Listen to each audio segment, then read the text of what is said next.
karena dia udah membuat saya bersusah. Ya dia berarti kan ada dalangnya. Kalau dia sendiri nggak mungkin lah. Dia ada orang kuat di belakang dia. Ya lihat aja. Yang terpenting tidak ada tindak pidana pemerasan dan itu clear, ya, dan itu sah secara sempurna.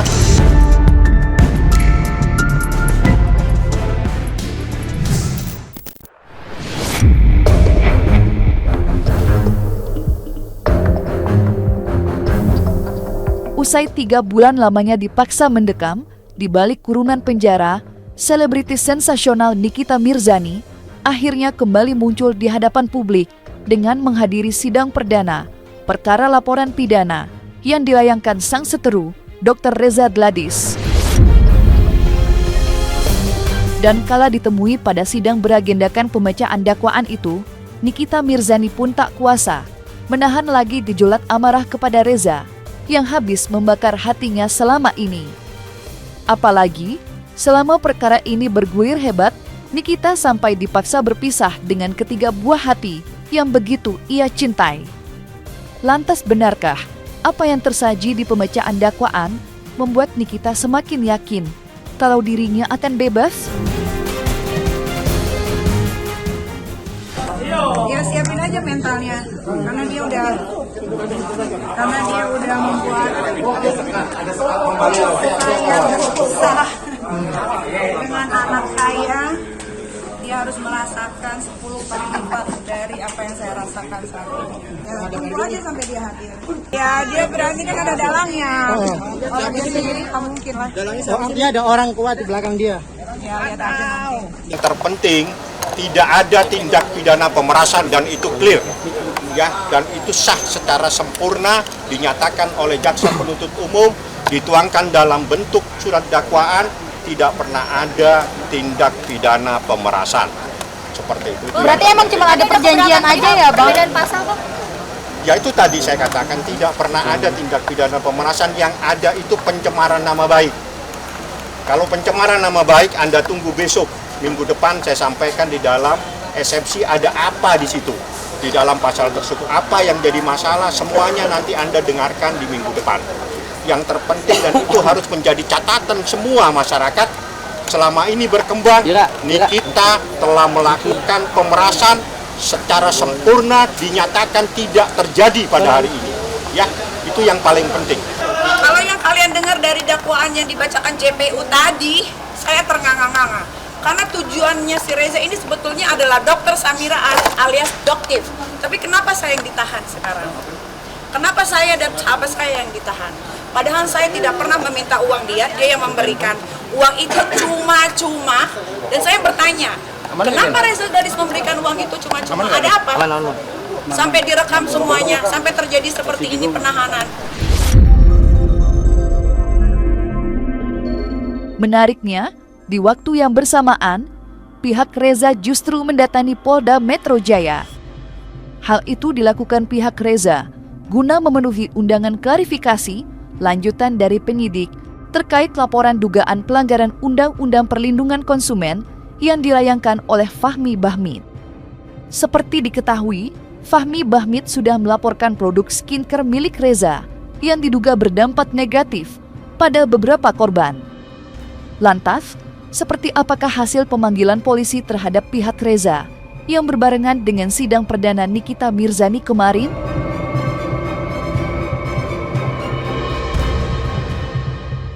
Kami sudah ketemu dengan penyidiknya bahwa tujuan kami hanya untuk melengkapi saja, ya, melengkapi dokumen-dokumen yang diperlukan. Jangan sampai ada legalitas daripada Dr. Reza maupun klinik maupun produknya, jangan sampai ada yang tidak lengkap. Jadi setelah kami tadi ketemu dengan penyidik, dikatakan bahwa dokumen yang kami sampaikan mengenai legalitas daripada Dr. Reza, legalitas daripada klinik, legalitas daripada produk yang dijual oleh Gula Fitza, semua dokumen sudah kami lengkapi.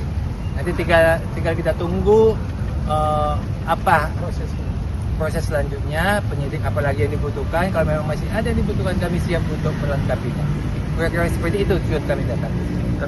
Ya kalau itu proses hukum ya biarlah berjalan. Karena gini, korban sudah diperiksa.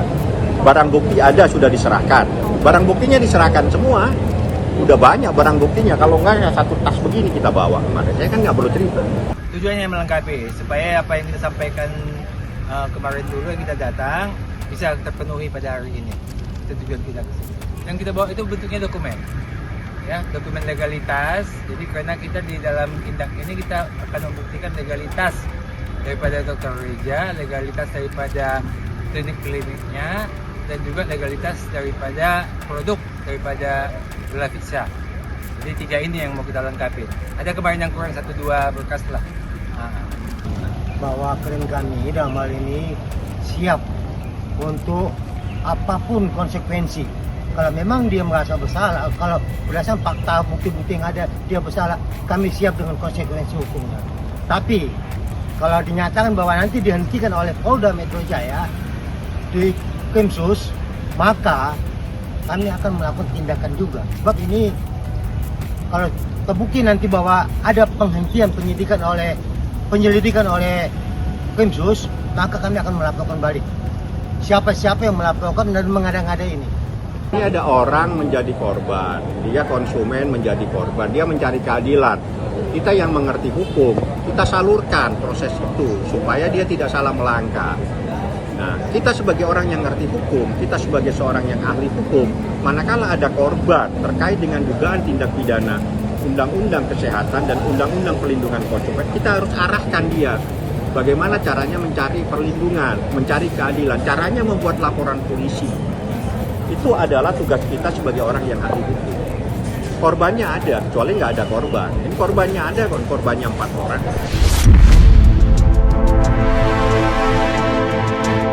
Manuver Fahmi Bahmid yang melaporkan Reza Gladys atas dugaan pelanggaran Undang-Undang Perlindungan Konsumen memang menuai sorotan.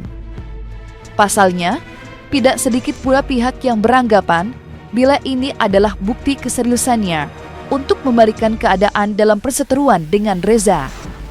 Apalagi, dugaan yang ia tuturkan tidaklah main-main, mengingat bila semua ini terbukti benar adanya, karir Reza bisa saja dipertaruhkan. Lantas bagaimana sebaliknya? Mungkinkah pihak Reza akan membuat laporan balik terhadap Fahmi bila tudingan ini terbukti tidak berdasar? Untuk kedepannya, kalau sampai pelaporan ini tidak terbukti, ini kita akan usut apakah pihak korban ini hanya strateginya si kuasa hukum ini atau pihak manapun untuk membuat masalah ini menjadi kusut. Nah, itu kita akan lihat nanti. Kalau strateginya berarti dia akan menjadi laporan palsu. Nah, kita akan usut sampai ke sana. Jangan dikatakan Dr. Reza itu produknya tidak bagus, kliniknya tidak bagus, dokternya tidak bagus. Nah, kita nggak mau itu. Kita harus membersihkan juga nama klien kita bahwa Dr. Reza-nya izinnya legalitasnya lengkap, kliniknya semua legalitasnya lengkap, produknya legalitasnya lengkap. Itu yang mau kita buktikan. Berarti kalau semua terbukti, berarti pelapor sama kuasa hukumnya tanda tanya buat kita. Apa maksud? Kan begitu. Kita akan usut. Kemungkinan untuk melaporkan itu kan ya hak-hak kita saja ya. Andai kata kita menemukan bahwa perbuatan yang dilaporkan itu benar-benar suatu bentuk hanya membuat rusuh masalah. Ya, kita mengambil sikap dengan melaporkan. Pertama, siapa yang diajukan sebagai korban di situ, itu kita laporkan kembali. Kemudian di belakangnya itu juga mungkin ada personal yang menyuruh melakukan. Nah, ini yang kita kejar. Apa niat, apa tujuannya? Ya, mudah-mudahan dengan kita serahkan barang bukti ini, semua akan terlihat diperiksa di tingkat Diskrimsus. Ya, jadi itu tujuannya kami melengkapi data supaya legalitas tadi lengkap. Kemudian hal kedua adalah yang mengkata teman saya tadi bakal kemungkinan akan gagal karena setiap korban itu harus menyampaikan dokumen kedokteran atau rekam medis. Kalau tidak ada rekam medis, bagaimana kita mengetahui sakit yang diderita oleh para korban ini? Itu yang bisa membuktikan. Tidak cukup hanya penjelasan daripada korban bahwa saya seperti ini, tidak cukup. Ya, atau tanya tetangga saya atau tanya emak saya bahwa saya sakit, itu nggak bisa. Rekam medis yang membuktikan bagaimana kondisi kesehatan seseorang.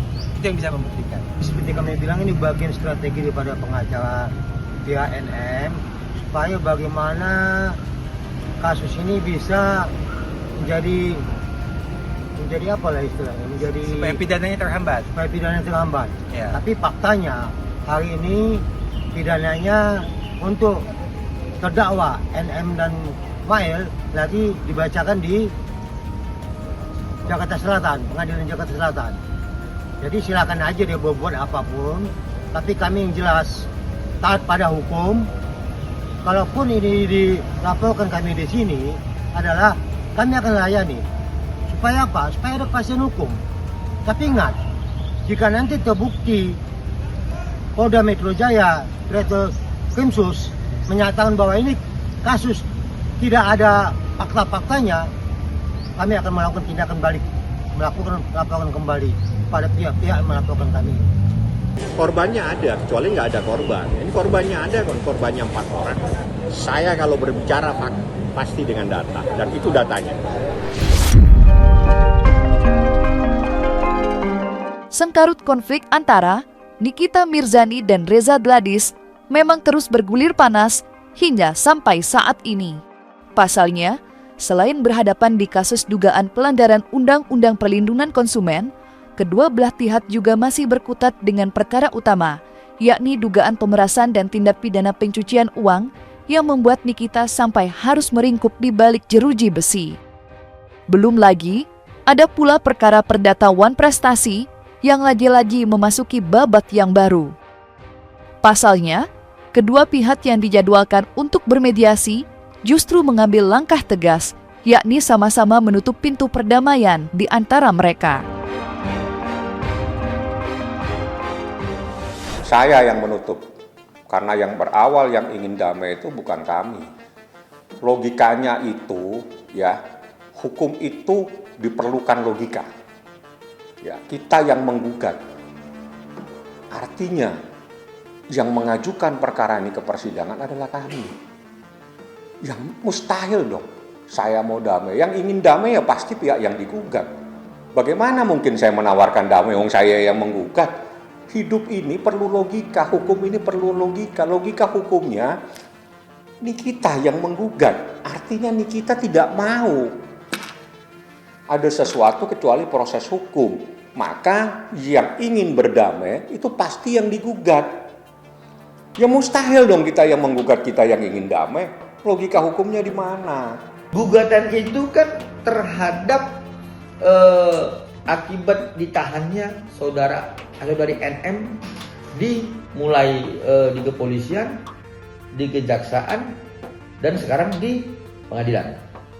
Nah, jadi kalau gugatannya terhadap ditahannya saudari NM itu, kemudian kami digugat diminta bayar 100 miliar, ini kan salah alamat, Pak. Ya kalau memang dari NM sendiri yang menginginkan seperti itu, sudah pasti klien kami ini akan menutup pintu perdamaian. Saya yakin itu.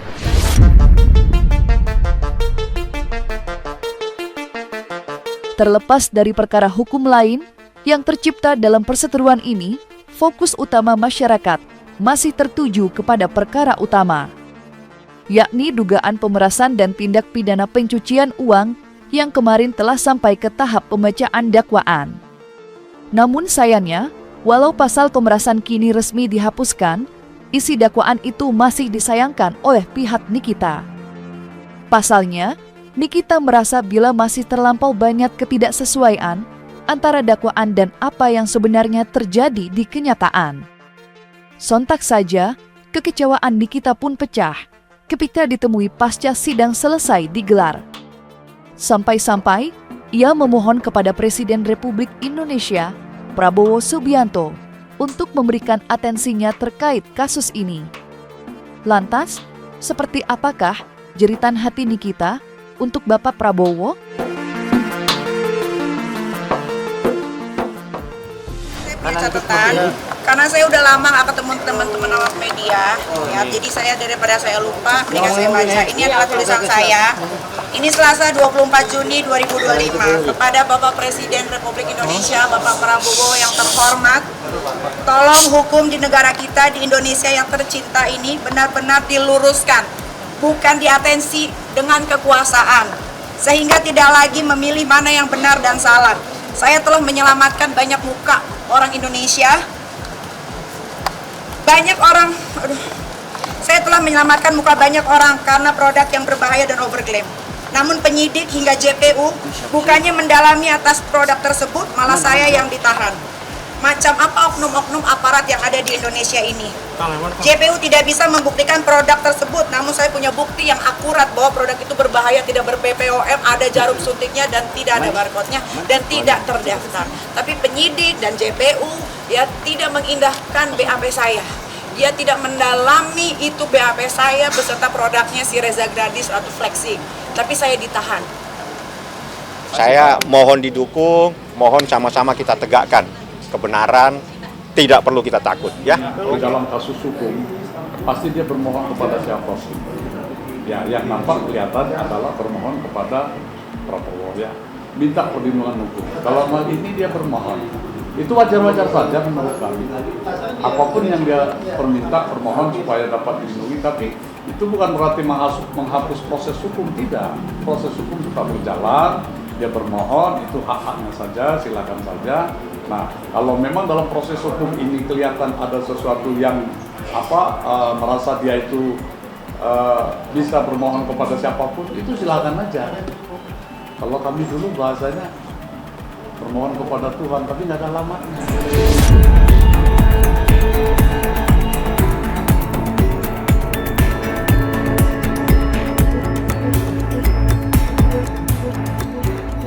Nah, selesai sudah Cumi Lovers, dan jangan lupa untuk like, subscribe, dan juga share channel YouTube Cumi Cumi.